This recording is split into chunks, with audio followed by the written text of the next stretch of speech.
6 tanda diterimanya tobat seorang hamba. Mengutip pernyataan seorang ahli hikmah, Syekh Syihabuddin Ahmad Ibn Hajar al-Asqalani dalam kitabnya Al-Munabbihat, ala al-Istidad li Yaumil Mi'ad, menyebutkan tidak ada yang bisa memastikan apakah tobat seorang hamba diterima atau tidak. Namun, setidaknya ada 6 hal yang menandakan tobat seseorang diterima oleh Allah Subhanahu wa Ta'ala. Syekh Nawawi, Nasyaih al-Ibad, hal 49.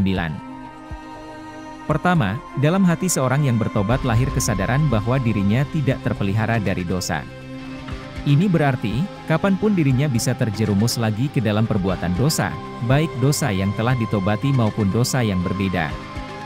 Atas dasar itu, dia selalu berhati-hati menghadapi hal-hal yang sekiranya bisa mengantarkan dirinya jatuh lagi pada kubangan yang sama dan kembali berbuat nista.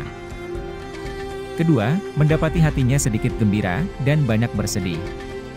Bagaimana hatinya bisa bergembira karena senantiasa mempersiapkan dan memikirkan masa depan akhiratnya yang belum mendapat jaminan apa-apa. Apakah hidupnya berakhir dengan membawa iman? Itulah yang selalu direnungkan seorang yang bertobat, sehingga tak berani meluapkan kegembiraannya secara berlebihan, sebagaimana dalam sabda Rasulullah Shallallahu Alaihi Wasallam. Artinya, siapa saja yang banyak mengingat kematian akan sedikit gembiranya dan sedikit rasa hasutnya. Hr.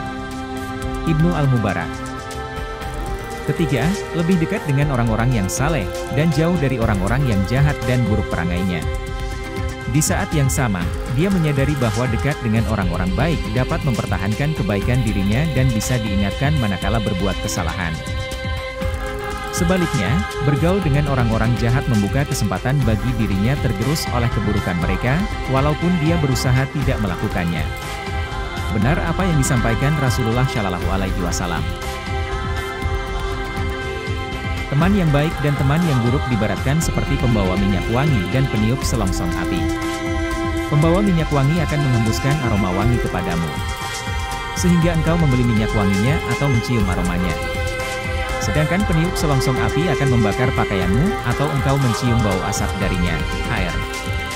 Al-Bukhari dan Muslim. Keempat, melihat perkara dunia yang sedikit sebagai sesuatu yang banyak di hadapannya. Sedangkan melihat perkara akhirat yang banyak sebagai sesuatu yang sedikit. Sang hamba yang bertobat ingat bahwa sesedikit apapun kekayaan dunia, yang halalnya akan dihisab dan dipertanggungjawabkan, sedangkan yang haramnya akan disiksa. Lebih berat lagi, pertanyaan tentang harta lebih berat daripada pertanyaan tentang yang lain. Soal ilmu misalnya, hanya ditanya, untuk apa ilmu itu dipergunakan, sedangkan soal harta akan ditanya, dari mana harta itu didapatkan dan untuk apa harta itu dibelanjakan. Kelima, melihat diri dan hatinya sibuk dengan perkara-perkara yang dibebankan Allah kepada dirinya, sedangkan terhadap perkara-perkara yang telah dijamin oleh Allah, tak sedikit pun meresahkannya. Di antara perkara yang dibebankan Allah adalah tuntutan syariatnya, taklif, baik tuntutan untuk dilaksanakan maupun tuntutan untuk ditinggalkan, baik yang bersifat wajib maupun yang bersifat sunnah. Sedangkan perkara yang telah dijamin di antaranya rezeki, umur, jodoh, kematian, dan sebagainya.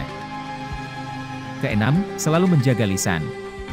Hal ini lahir dari kesadaran bahwa banyak membicarakan perkara yang tidak berguna, sama dengan mengantarkan dirinya kepada pintu kemaksiatan, sebagaimana yang diingatkan Rasulullah Shallallahu Alaihi Wasallam dalam sabdanya. Artinya, sesungguhnya, manusia yang paling banyak dosanya pada hari kiamat adalah manusia yang paling banyak bicaranya dalam kemaksiatan kepada Allah. Hr. Ibnu Abi Syaibah. Karenanya, tak mengherankan bila menjaga lisan termasuk amal yang paling dicintai Allah. Sebagaimana dalam hadits, amal yang paling dicintai Allah adalah menjaga lisan. Hr. Al-Baihaqi. Demikian tanda-tanda orang yang diterima tobat. Semoga kita termasuk di dalamnya. Wallahu alam. Penulis, M. Tatamwijaya. Editor, Mahbib.